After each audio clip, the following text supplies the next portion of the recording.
Good evening, and good evening from Winnipeg, Manitoba, Canada. And we are welcoming all of you to today's ninth episode of our series that we are running from our institute titled From Framework to Field Implementing Peace Strategies in Complex Realities. This session is part of our ongoing series under the Global Affairs Canada funded project named Charting a Lasting Peace in Myanmar. As we gather here today, it is essential to ground our reflections not just on theories, but in the harsh and sobering realities unfolding in Myanmar as we speak. As I set the context of our today's discussion, let me once again do the treaty recognition. This institute is based on the original lands of Anishinaabe, Cree, Oji-Cree, Dakota, and Dene peoples, and on the homelands of Metis Nation. We all are treaty people, and we work together in the true spirit of truth and reconciliation. Today is also a Happy Pride Day, and we gathered in front of the legislature today to celebrate the diversity of our population, which is our strength and fiber of society. And also, with a little bit of, I think, sadness, I would also like to give you an update about the fire situation still unfolding in our province. The situation has not improved much. More evacuations are underway, but we hope that our concerted joint effort will ease the pain of evacuees as best as possible. The government has mobilized everything possible. State of emergency is on. So, dear Manitobans, please help those who are being evacuated. Dear audience, Myanmar remains in a state of protracted crisis. Since the military coup in February 2021, the country has plunged deeper into political violence, institutional breakdown, and humanitarian catastrophe. Especially aftermath the earthquake in Rakhine State, we actually don't know the level of damage, and we also don't know how much humanitarian services has been rendered to its people. The military junta continues to launch airstrikes in ethnic areas and crack down on dissent across cities and villages. Thousands of civilians have been already killed or detained, and entire communities have been displaced. And I can say for sure that within the past couple of months, more than 150,000 Rohingyas have fled their home lands and their homes and villages from Rakhine. Perhaps most troubling for those of us engaged in peace building work is this: civil society in Myanmar has been decimated. The very actors that might have served as bridge between armed resistance, local communities, and transitional authorities, activists, community leaders, civil society organizations, have been systematically targeted, driven underground, or forced into exile. We at the Institute have made concerted efforts to reach out to Rotary members within Myanmar, both because of their community level presence and their alignment with the peace ethos of service and dialogue. But we have not been able to establish a single point of contact as of today. Rotary clubs, like so many civil society platforms in Myanmar, appear silenced or dismantled under the current regime. This poses a foundational dilemma. How do we move from frameworks to field when the field has been emptied of civic voices? How can peace be imagined, much less implemented, when the basic architecture of participatory dialogue is absent? And that brings us to today's theme: the immense complexity of implementing peace strategies in real world conflict zones. As Kofi Annan, the former UN Secretary General, defined, peace building refers to a range of measures aimed at reducing the risk of lapsing or relapsing into conflict by strengthening national capacities at all levels. But this definition, though aspirational, does not fully convey the contested, fractured, and often violent terrain that peace builders must enter. Professor Denis Sandole, a key thinker in conflict transformation, reminds us that peace building is inherently systemic and multi-level, demanding a grasp of identity, structural injustice, and deep-rooted causes. The absence of civil society in Myanmar only intensifies these challenges. The audience. To help us navigate this incredibly difficult terrain, we are fortunate to have with us once again Ms. Maria Cristina Cifuentes, a Rotary Peace Fellow from University of Bradford. Christina's background in conflict resolution and climate diplomacy, coupled with her experience designing the Peace Progress Analytical Framework, positions her uniquely to speak to both the theory and the field level challenges of peace implementation. As we listen to her insights today, we also reflect on the broader Rotary commitment to service above self. It is our hope that in future stages of this project, we may still find ways to engage Rotary's global network in the search for community based peacebuilding solutions in Myanmar and beyond. Before I invite our speaker to the virtual podium, a quick reminder that participants are welcome to post questions in the Q&A box throughout this session. We will dedicate time at the end of the interactive discussion, and this is how we can get into our second phase, which is Q&A. And Maria is going to present a couple of slides that she prepared in order to explain the model of the peace building she is referring to. The audience, we are also very privileged to have with us our founder advisor, David Gerald Newman, and our project core member, Dr. Ernest Thiessen, who is the lead in Smart Settle e-negotiation.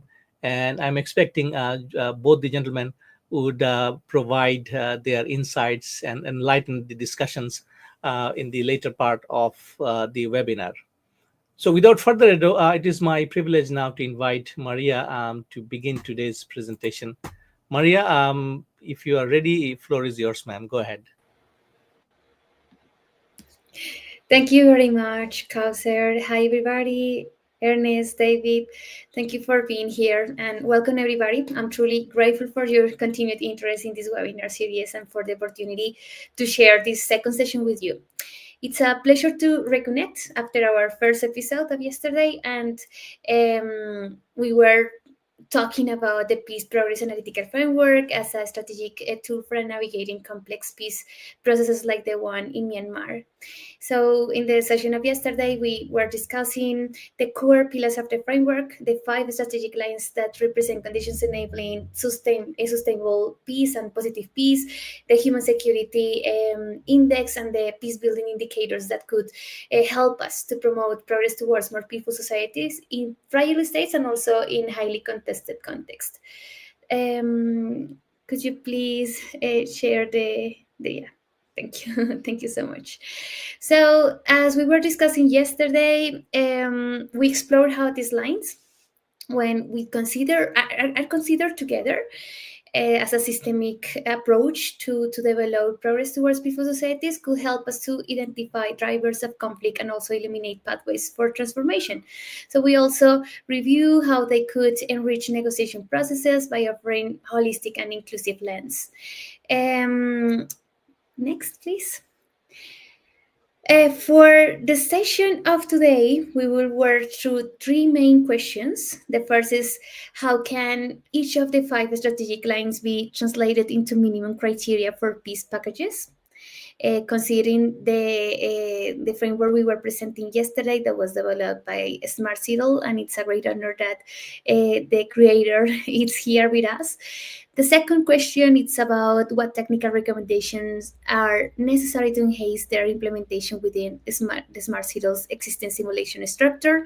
And the third, it's about what are the foreseeable risks that we could, and opportunities, sorry, that could bring us is a kind of progress towards more peaceful society from the frameworks we are going to introduce for simulation and considering the political reality.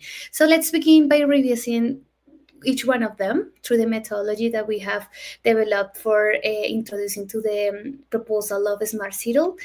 We are going to start by analyzing the minimum criteria according to the analytical framework that I presented yesterday.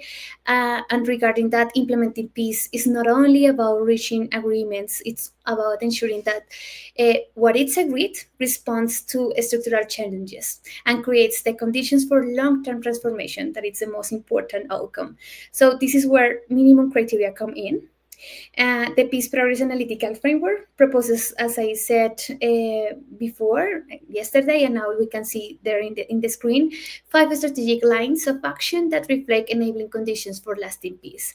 The previous one, thank you. The translating each of these into concrete criteria for negotiating packages ensures that every thematic block negotiated, wherever on ceasefire or return justice or development, could contribute to systematic peace building. So let's walk through each strategic line, analyzing the minimum criteria that we require for developing progress towards peace in fragile states and contested contexts. So first, the governance and transparency line, where we can analyze the packages that involve political power sharing, institution building, and governance reforms. And this allows us to ensure the multi-level inclusion as a minimum criteria, where stakeholders from national, regional, and community levels must be meaningfully involved in design and monitoring. That is one of the suggestions that we were discussing yesterday about how to involve community from a differential approach. The second is accountability mechanism. So the commitments must be trackable, and they should have a clear oversight structure, including civil society. And the third is transparency of implementation. So all parties must have the implementation timelines, resource allocation, and reporting pathways. We need participatory design, we need accountability clause, and we need information access guarantee as part of the transparency process. As a second line of action from the analytical framework, we have human rights and social empowerment.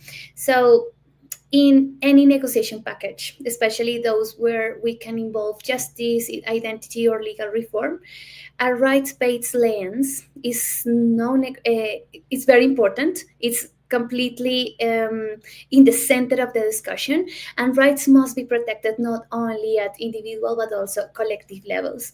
So for minorities, for ethnic groups, and women. A second suggestion, empowerment requires institutional guarantee. So then it's important to the access to justice. It's important to promote participation in political life or decision making. And it's important also to promote protection from discrimination. Third suggestion is symbolic recognition, where truth telling and public acknowledgement of suffering and cultural protection must be considered valid outcomes. So the minimum criteria for the second line are regarding for non-discrimination clause, active inclusion of marginalized groups, and justice of redress pathway. The third is human security and community resilience. As we were discussing yesterday, this third line is very important in order to integrate the dimensions of the Human Security Index, and it also promotes the top-down and bottom-up approach into a balance that could help us to get an outcome that integrates peace, development, and human rights. So then, the security must be conceived beyond disarmament or troop deployment, and we need to consider protection of life, dignity, mobility, guiding the structure of the security guarantees. And we need local security arrangements also that must be context sensitive and designed with community input. As we said yesterday, the only way to understand the context and the local priorities and having a better outcome for the negotiation process is knowing and understanding the realities, and for doing so, we need to enhance a participatory approach. So the packages should include early warning systems, humanitarian corridors as well, and basic service guarantees that we are going to identify and approach in a better way only if we know in advance what the communities and the stakeholders involved in these kind of negotiations need. So the minimum criteria for this line of action are focused on the civilian protection commitment, community-based monitoring, and assurance of safe return and movement. The fourth line of action is about sustainable development and positive peace. So no peace package is complete if it ignores the economic and environmental needs of affected communities. An environment has everything to do with a negotiation process. We could identify a huge link with a peace process regarding the causes and also sometimes the impacts of it. So it's important to analyze how the agreements must promote access to land, livelihoods, health, and education. Also, a development package must include intergenerational sustainability, considering the needs of children and youth, and not just short term infrastructure. Investment or a distribution mechanism must also be equitable and transparent, as we highlighted yesterday. The importance of the first line of action that has a lot of coherence to develop into the other four lines of action. The minimum criteria for this line, then it's the territorial investment plan, the social services that we could guarantee or other stakeholders could guarantee. So when I say we, it's I'm talking about different stakeholders involved that could sometimes cooperate through different projects for enhancing or improving the access of these social services. And also another minimum criteria is conflict sensitive development approach. The fifth line of action is innovation and territorial cohesion. Peace processes must be future orientated.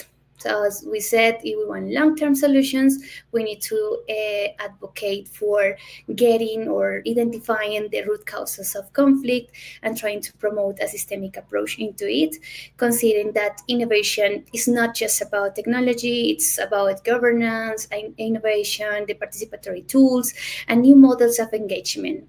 So, digital platforms can increase transparency and must be adapted for inclusion and access.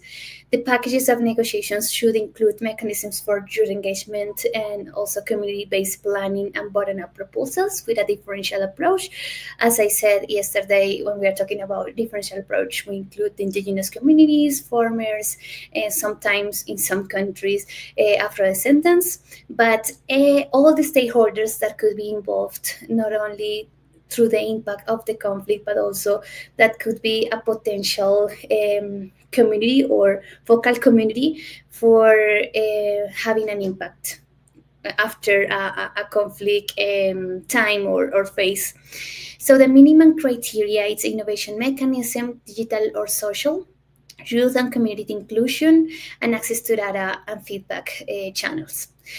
So, in summary, translating the peace progress framework into criteria means ensuring that each package, no matter the theme, is evaluated not just for feasibility but for contribution to transformation peace, transformative peace, sorry, and for positive peace. These minimum criteria can serve as filters during simulations or real world negotiations, helping teams to assess what's missing in a package, who is not being considered, and what unintended harm might arise if we don't look systematically. Next. So we have now a second question, as we said in the introduction of the webinar.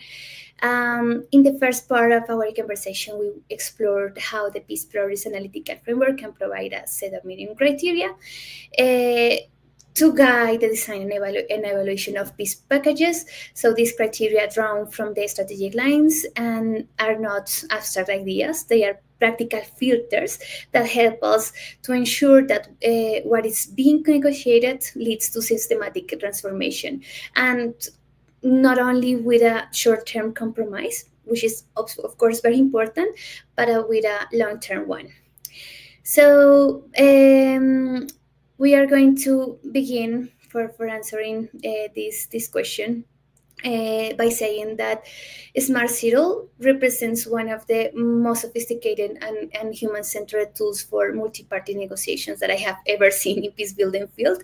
Considering, as I said yesterday, I have been working with the national government and in other peace processes, analyzing international scenarios, and I have said many times that having a methodology, having a system, having a strategy with the use of packages could help us to have a process very well organized and a better outcome as well, and more commitment, more transparency, and a better result in terms of peace and development.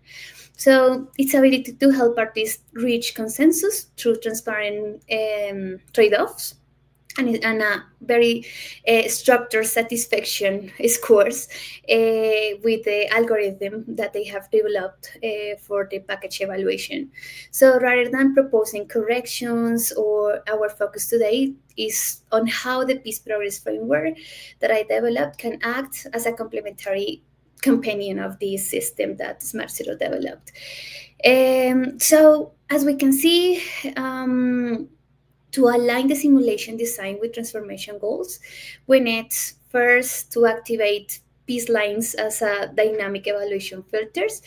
One possibility is to enable facilitators to toggle filters based on the five strategic lines of action, almost like a diagnostic lens. So rather than altering the core logic of satisfaction or acceptability, these filters will allow stakeholders to view how a proposed package contributes to the institutional trust and transparency, human rights inclusion, civilian protection and mobility, conflict sensitive development, and participatory innovation. So the goal here isn't to add complexity, is to provide clarity. So then to visualize how a set of offers or packages might look, not only in terms of interest, but in terms of peace values. Second, we have to create an optional transformation score. So Smart City already excels in identifying satisfaction scores across stakeholders, but we might consider offering optional secondary score that we could call transformation score. For example, that could be a good model to follow, where facilitators or observers at the negotiation can tag how well a package responds to historical asymmetries, which is very, very important in most of the countries, and of course, and especially in this case, in the case of Myanmar, how the package could enables durable systems change, and also how it could strengthen community trust, which is very important also for a better outcome. So this would override party preferences, and it would simply add a guidance dimension. Third, we have bundled cross-cutting packages to reflect interdependencies.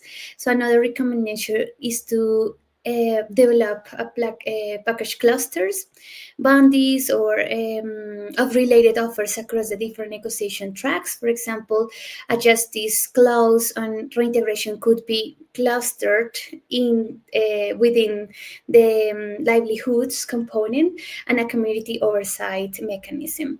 Or a ceasefire arrangement could be also be evaluated alongside a symbolic recognition clause and safe mobility guarantee.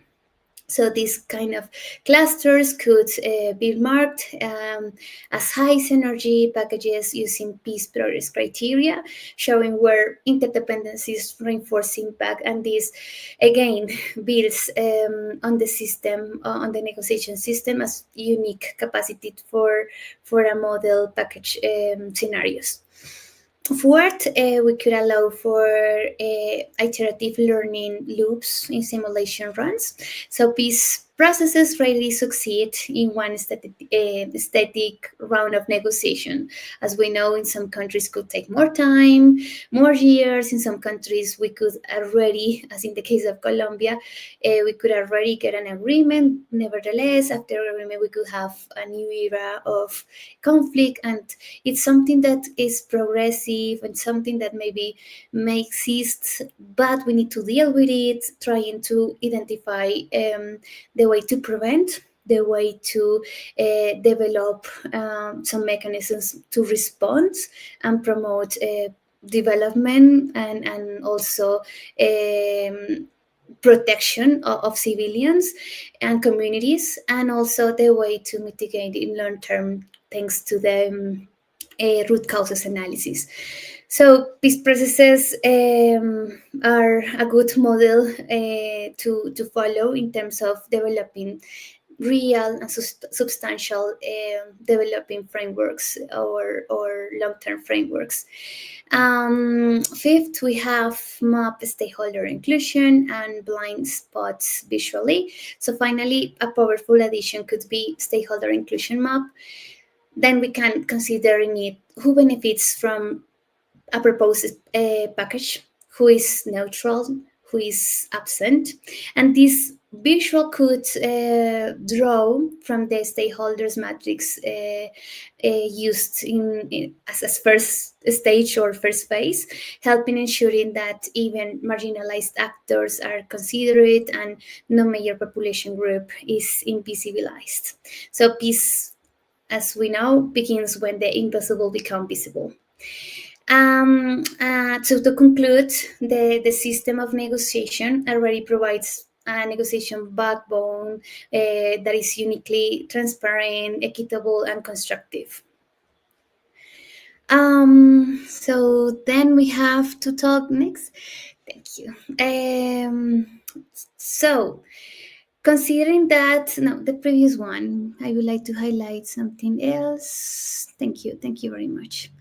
Um, Considering that we could identify these kind of suggestions for developing into a peace process, we have to consider or analyze very well the roadmap. As we were talking yesterday, any country could consider how long could it take according to the diagnostic that they do at first instance, and also the willingness of the stakeholders to cooperate. But we are also very responsible on the way they could respond to our invitation, or I don't know, maybe it could be the government, it could be civil society, it could be some observers organizations who do the invitation to participate in a peace process. But it's very important to highlight that it is completely key to promote transparency since the first stage and since the first contact, in order to be more open to new ideas, to be completely open to hear the different interests of the parties. So now that we have discussed the suggestions for the process, next, thank you. We're going to analyze the potential risk and strategic opportunities that we could have when we introduce an analytical framework, but considering external factors, no, like political reality, for example. So first, it's important to analyze from the risk, the resistance from political gatekeepers. In some contexts, political stakeholders may resist elements of consensus frameworks if they challenge existing power balances or introduce reforms perceived as disruptive. Why this matters? Because outcomes aligned with transformation can face pushback, not on merit, but on strategic positioning. So the way to mitigate it is to engage political actors early as part of the process also, and maybe allowing them to have an important voice on the process also, not in terms of preference, but in terms of allowing the opportunity to respond in the way they are responding to the impact of the conflict. Could be through policies, could be through projects, could be through strategies that they develop at national or local level. Frame frameworks as tools for reflection, not imposition, and it's important to promote the adaptability to national dialogue agendas in order to mitigate this first risk. Second, institutional capacity gaps. So even when frameworks are accepted, implementing their outcomes can be hampered by or blocked by lack of technical, financial, or administrative capacity, which is an usual case. And why this matters? Because weak implementation can lead to some kind of frustration and loss of legitimacy in transitional processes. How do we mitigate it? When we could align recommendations with existing development or recovery plans, we could face proposals to allow institutional adaptation, and we could also mobilize technical cooperation for support. The risk about cultural misalignment or community disconnection. So, if negotiation frameworks aren't localized or culturally adopted, um, their content may be rejected by communities. So why this it matters, because perceived distance from tradition or local needs can block ownership and sustainability. How do we mitigate? Translating framework outcomes into cultural resonant formats, integrating local memory, symbolic recognition, and identity practices, facilitating bottom-up dialogues to validate priorities. So always when we try to get a balance between the bottom-up approach and top-down approach, which is something that human security framework tries to promote, it's important to start always by a top-down invitation or planning scenario to arrive to the capabilities, then strengthening the bottom-up approach to identify the needs, the root causes, and listening to everybody, and then again the top down approach in order to include everything that we already identified into the decision making process. um, Fourth, we have the fragmentation or spoiled dynamics in civil society. So divided civil society actors may reject outcomes if they feel marginalized or misrepresented in the process. And as I highlighted yesterday, sometimes it could happen with ethnical groups. They don't feel represented by those who are recognized as the leaders. So it's important to know that, and it's important in any scenario to try to connect with local communities and identify if they have any kind of gap or disruption or feeling of not being represented by their recognized leaders. So, in that case, all the stakeholders involved in the negotiation process should try to identify some participatory approaches to connect with the local communities and try to hear more voices about the suggestions, needs, affectations from the conflict. The way we can mitigate also is using frameworks as platforms for dialogue, and also ensuring transparency and keeping feedback channels open after simulations.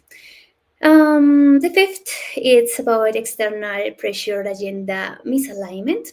So donors or international actors may prioritize outcomes that don't fully align with local consensus or sequencing. So it's important because imposing timelines or thematic priorities can compromise also credibility and local ownership. The way we mitigate that could be through framing outputs as convergence based and national grounded, encouraging international actors to support facilitation and not substitution, and also aligning external funding with peace um, funds in order to identify also the opportunities to integrate the local processes into external opportunities for funding. Strategic opportunities that we could have, not only those that were already mentioned as the way we can mitigate the risk, but also some other opportunities important to highlight. The first is restoring trust through structured dialogue. When societies witness that structured rule-based processes can produce balance and consensus, it can restore hope and dialogue and transformation.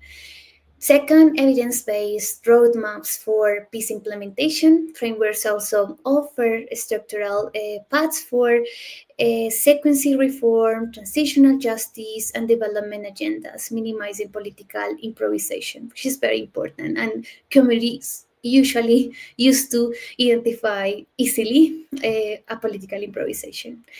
Third, safer spaces for inclusions and innovation, where we can say that marginalized voices can engage through simulations without immediate exposure. so shaping dialogue in ways that those dialogues are protective and constructive.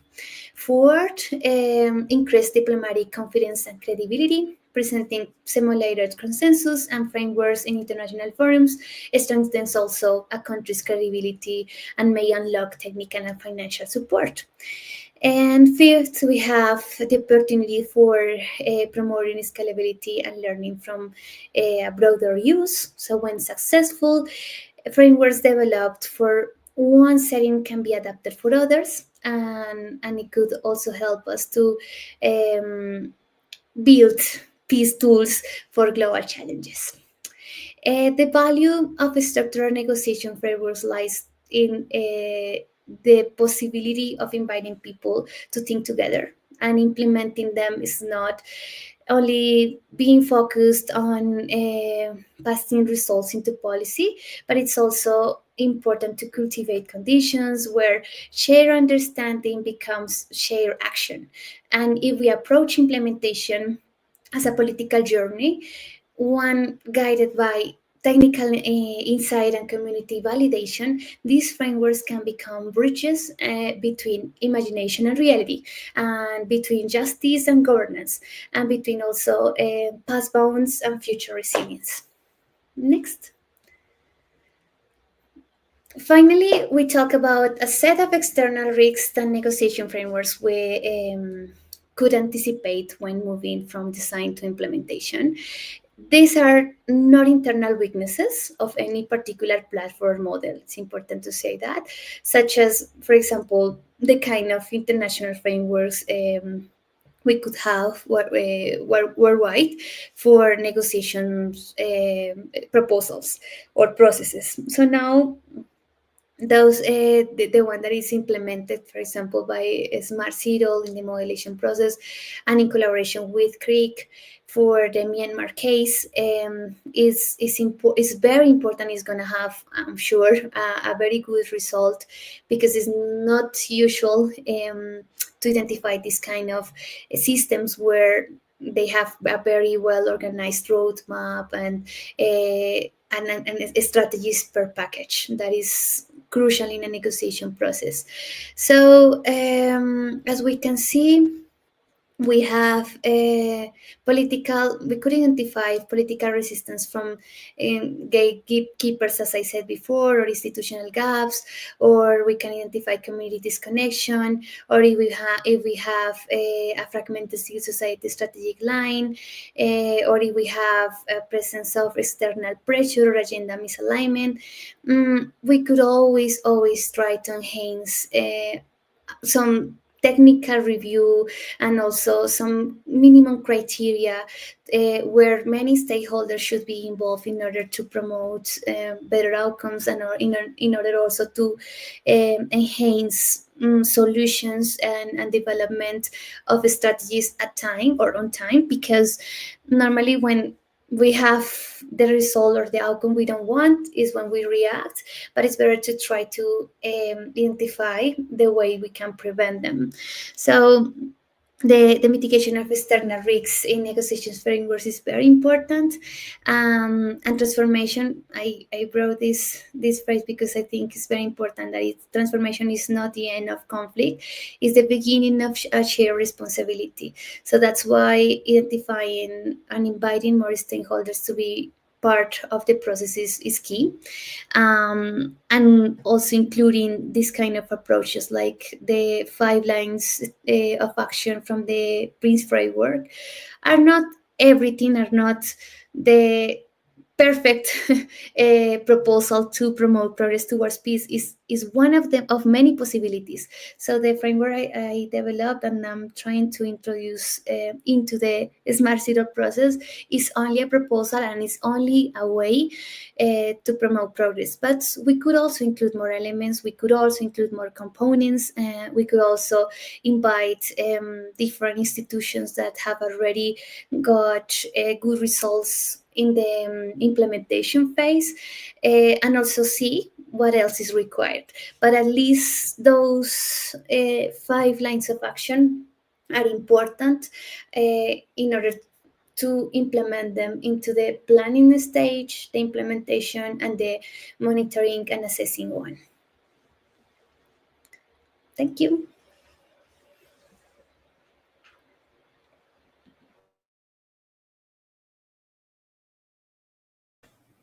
Thank you very much, Maria. I think another wonderful session with very visual, and I like her approach. I mean, she's always with a lot of explanations through visuals. This is really, important to draw attention to the from the audience. Okay, so we are in the question and answer session, and we already received a very interesting question from our intern who's watching it carefully. So at this stage, we are going to get into some sort of interaction with Maria. So I'd like to start with the question that I received from social media, because I thought that it can start the stimulate the discussion, and then David and Dr. Ernest, you can jump in. So she says this thing: in applying smart settle to Myanmar's conflict, what strategies can help establish a consensual minimum peace baseline? Because in Myanmar, various parties' demands are very varied, and it's a wide variety of demands. And how do you really convince them to negotiate with each other? Possibly that is the main idea of the question. Go ahead. Unmute. Yeah. Sorry, thank you. So now I'm just reading on the screen that they also highlighted in the question.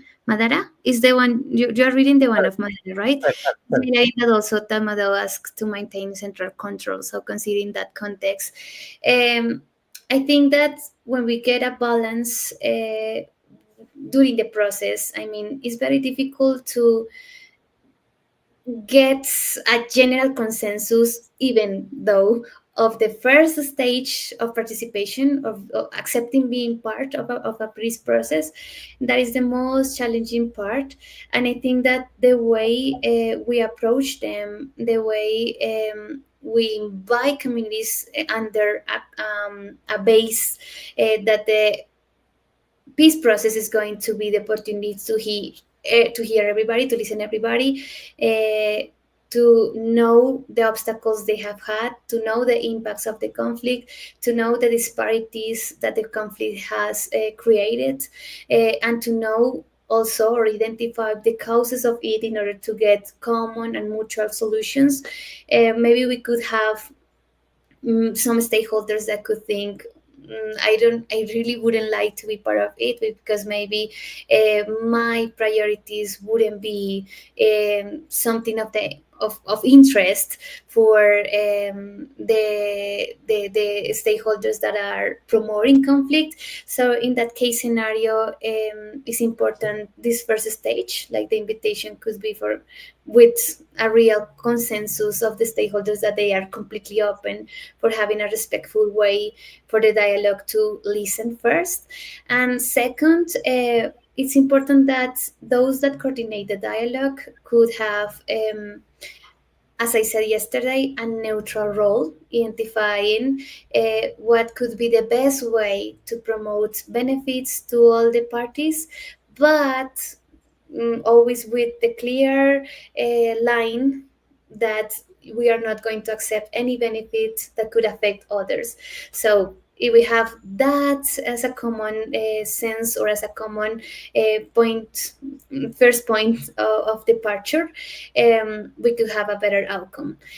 Second, identifying the ethnical approach. It's very important, but not only through inviting them, not only with a broad participation with the ethnical groups, because that is important, but it is not only the way we can get them with a real and substantial participation into the table of negotiations, for example.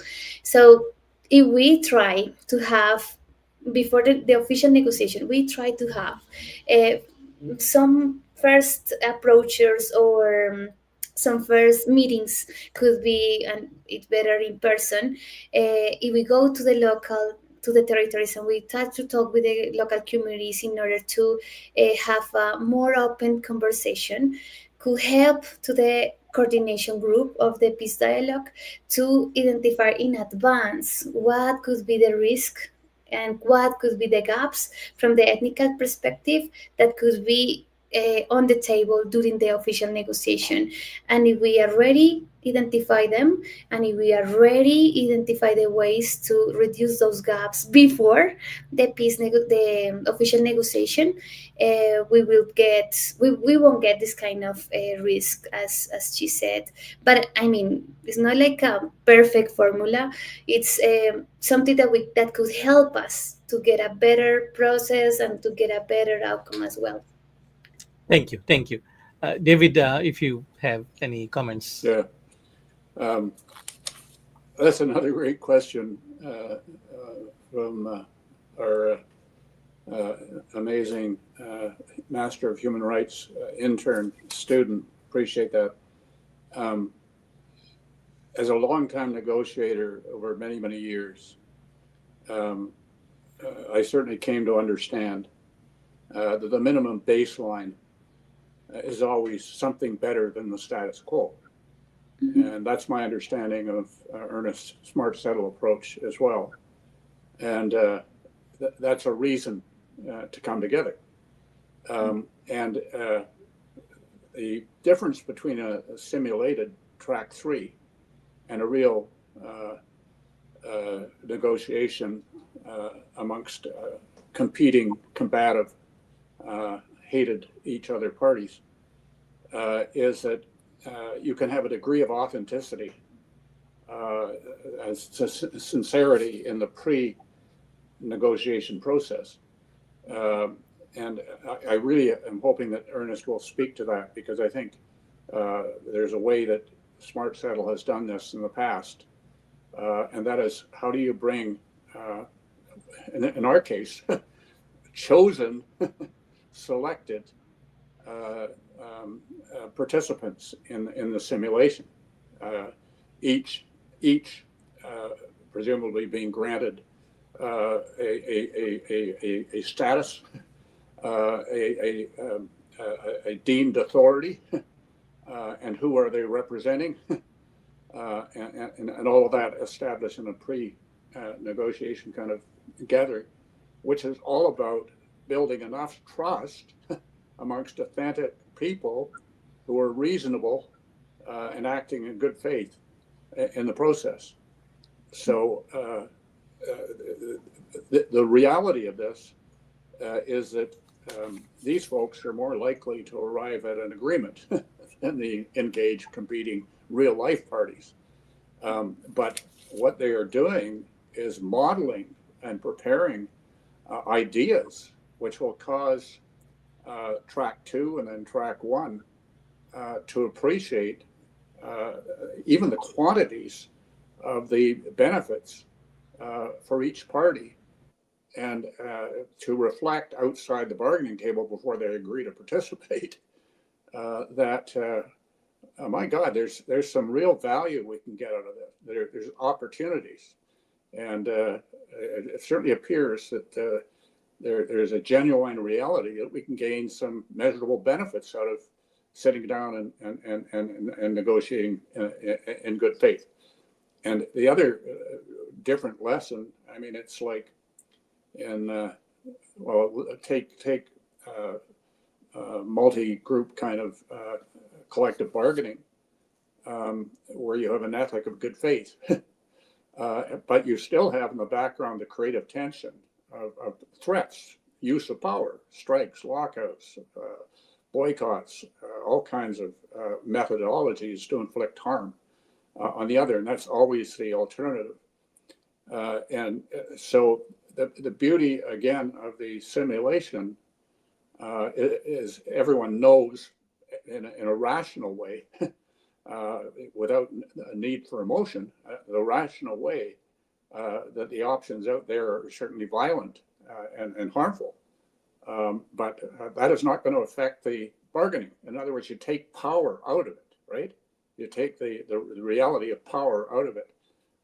So I just wanted to offer that, and the guy that can answer these questions beside, in addition to Maria, is Ernest, and I really look forward to Ernest expanding on what has been offered here. And by the way, Maria, I thought that was a terrific point by point analysis of the kinds of considerations which allow us to have an informed discussion point by point on what you've offered. So appreciate that.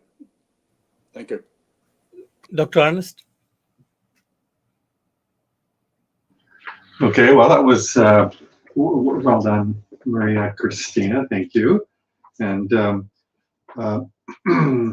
so first of all, to Madara's question, I guess the simple answer to her question is hopefully, you know, in the videos that we've produced and will produce, but so I'm just wondering whether Madara has actually watched those videos, but assuming that she has and the question goes further than that, you know, just let us emphasize, you know, what David said. We're not going to go and meet with the ultimate decision makers right away. We can't do that. We it will be an iterative process to get there, starting with track 3 and going to track 2 and finally to track 1. And we will be going through multiple simulations as each time we go to another one, we will make it more realistic and more compelling and produce some documentation that we will be able to present to those final decision makers, and they will be able to see, oh, here's a process we should actually try, you know. And you know, and in getting to that point, you know, a very, you know, I didn't invent this, but a very effective way of doing simulations is role reversal. So we have 6 stakeholders. They can each take on, you know, the role of another stakeholder when they're doing the simulation. And so that really helps to understand. If you try to put yourself into their shoes, helps them to understand each other. And interspersed with this will be educational seminars, exactly like what Maria Christina has given to us in very short form today and yesterday. But that can all be expanded in a very useful educational seminars for the various stakeholders. And you know, if they feel like they can't all come together in the same place at the beginning, well, we do them separately, and then at the end we bring them all together. You know, so there's, you know, I'm not inventing all of these things, but these are good ideas that we've learned from other people, and we just bring them all together and combine them with the smart, subtle process. And by the way, you know, what you showed us today, Maria Christina, about that transformation score layer. I can't remember exactly what you said about that, expanding that, but you know, I have an idea to actually show that in the process, how transformation actually expands the zone of potential agreement. And so that would be very useful to show how this methodology can just expand it, make the, you know, the agreement easier to reach, and not only easier to reach, but increase the possibility of an even better agreement among all the stakeholders. So The other thing I saw there was interdependencies. That's getting into pretty complex modeling, but we can do that with Smart Subtle as well. So that's just a quick response to all of that. If there are more questions, I can say more. Thank you. Thank you, Dr. Ernest. And I think one of the things I see here very interesting is the component of innovation.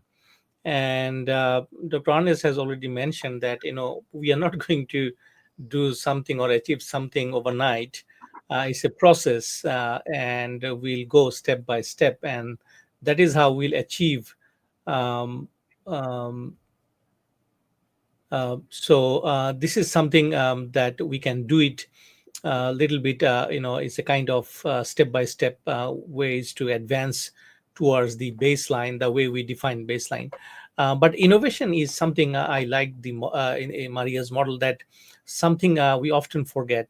We just rely on the whatever we have, but we have to innovate because all the contexts are different.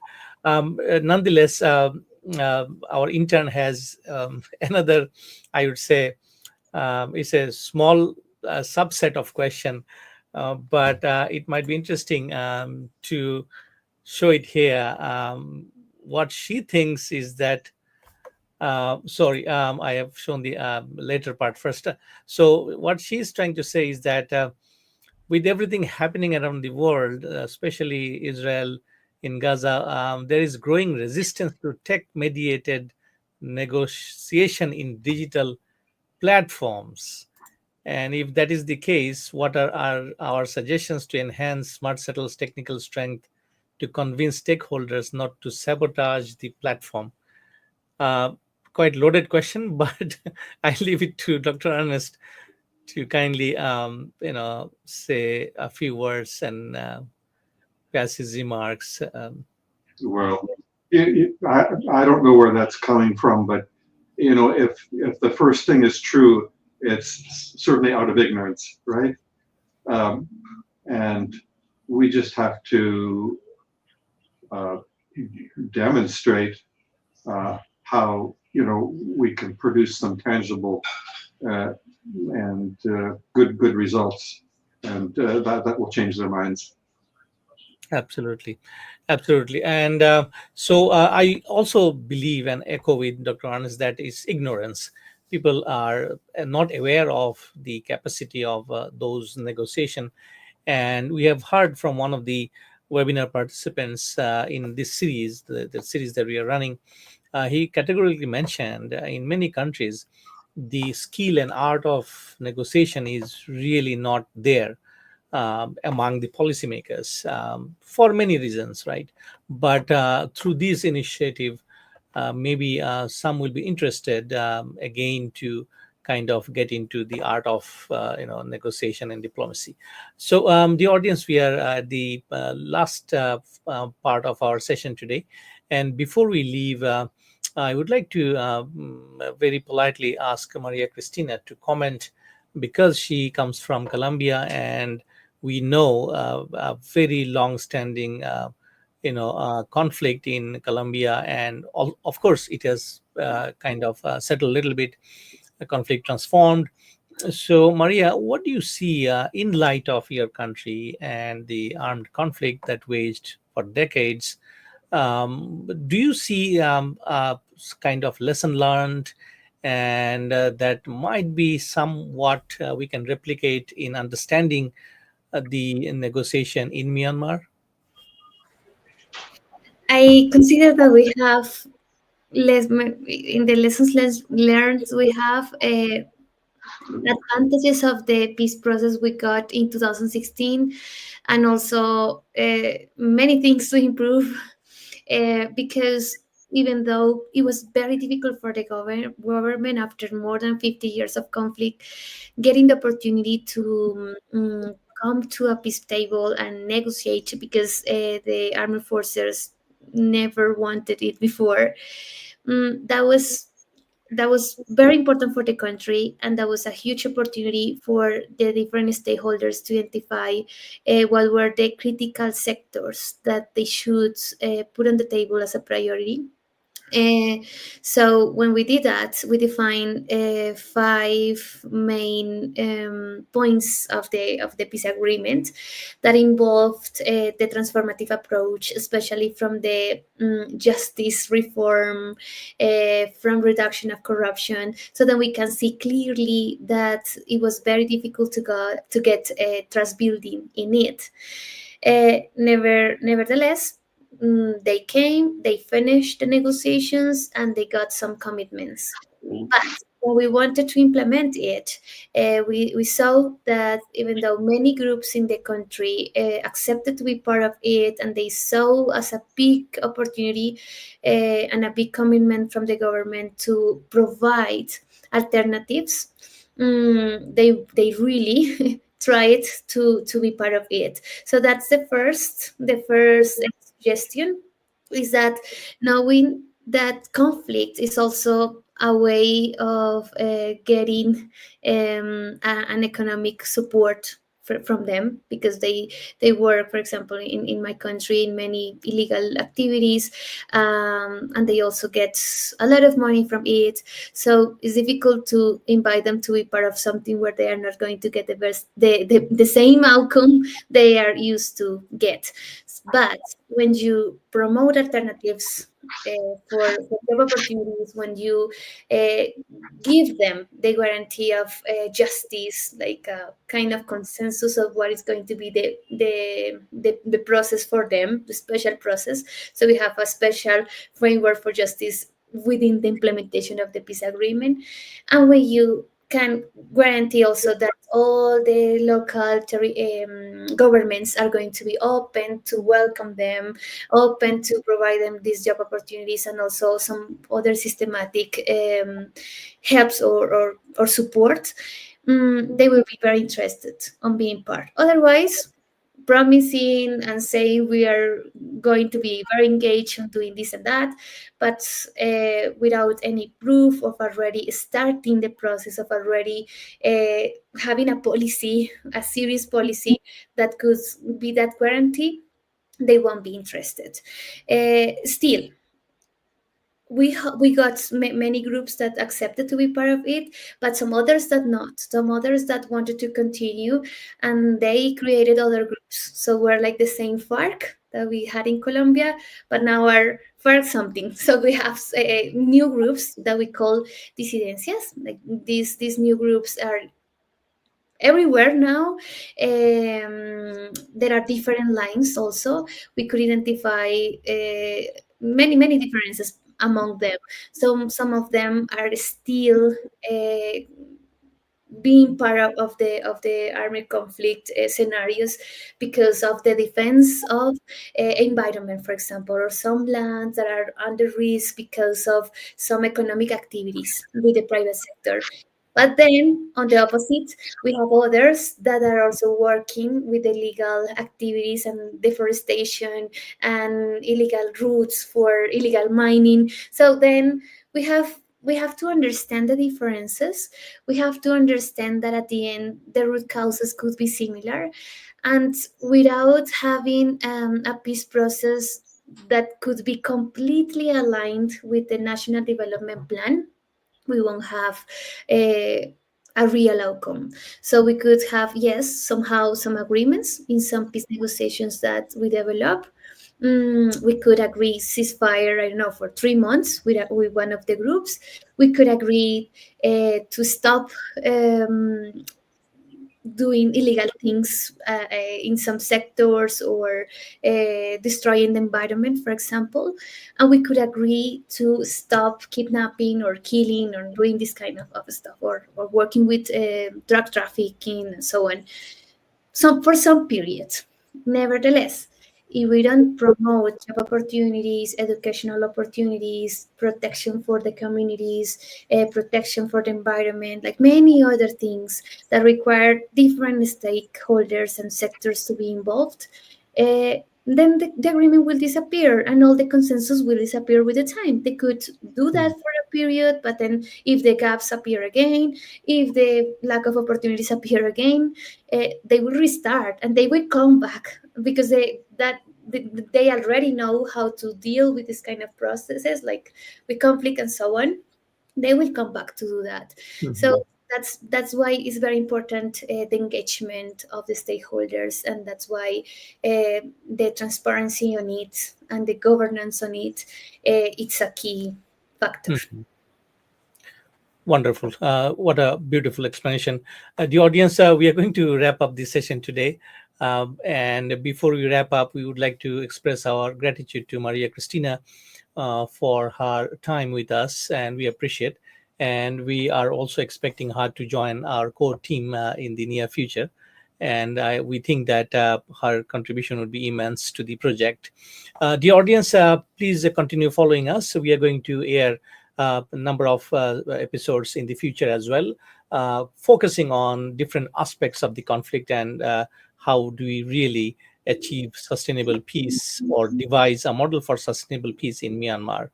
You will always can find us in our YouTube channel, in our social media platforms, and over and above our project website. And we are in the midst of building our Peace in Myanmar knowledge hub, a PMKH in short. And we are starting. We have started actually working on it, so it will be the repository of all our discussions, policy documents, and latest news from the conflict zone, so that you can have a quick glance of the whole issue from one source of internet platform. So with this, thank you so much for being with us for past 1 hour, and we appreciate and we look forward to seeing you again in the next episode. Thank you. Bye bye.